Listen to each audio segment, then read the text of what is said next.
এই নামটা আমার খুব পছন্দ হয়েছে। চলো এবারে আশ্রমের দিকে যাই। ওই বোঝাটা নিয়ে, ভক্তের বোঝা ভগবান মাথায় নিয়েছে, ভগবান বোঝা নিয়ে চলেছে। আজ ভক্তের বোঝা ভগবান মাথায় নিয়েছে। কেন?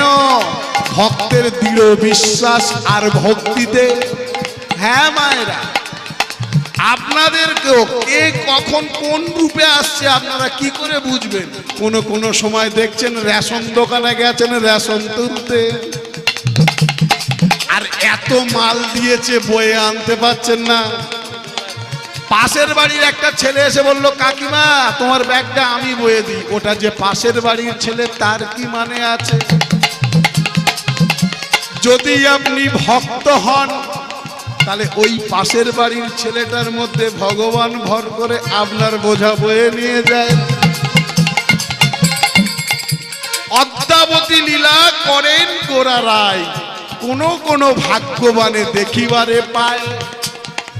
আজও বৃন্দাবনে বংশীধ্বনি হয়, আজও বৃন্দাবনে লীলা করেন রাধা কৃষ্ণে, কিন্তু কজন শুনতে পায়, কজন দেখতে পায়?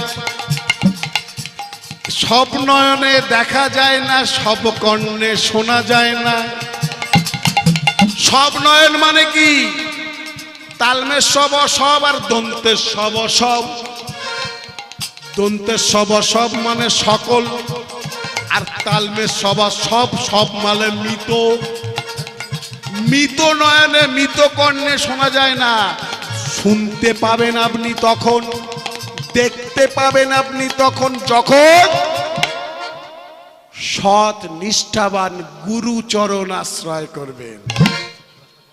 10টা 15, ঠিক আছে? ঠিক আছে, তাই একটু গুরু বন্দনা হয়ে যাক, তারপরে নয় লীলা শেষ করবো একটু পরেই। চলুন একটু গুরু বন্দনা করব। দিন তোর প্রত্যহ সকালে প্রভাতে ঘুম থেকে ওঠা দরকার। সূর্যোদয়ের পূর্বে ঘুম থেকে ওঠা দরকার। এখন কারোর সূর্যোদয় যদি বেলা 8টায় হয়, সেটা তো সূর্যদেবের দোষ নয়, সেটা তার দোষ। প্রভাতে ঘুম থেকে উঠে কি করবেন আমি বলে যাচ্ছি, শুধু এটা আমার কথা নয়, বহু শাস্ত্রে বর্ণিত হয়েছে, লিখিত হয়েছে। তাহলে দেখবেন জীবনে কোনোদিন কোনো বিপদ আপনাদের ধারে আশপাশে আসতে পারবে না। সূর্যোদয়ের পূর্বে ঘুম থেকে উঠুন, বিছানায় বসে বসে নিজ ইষ্ট গুরু মন্ত্র জপ করুন।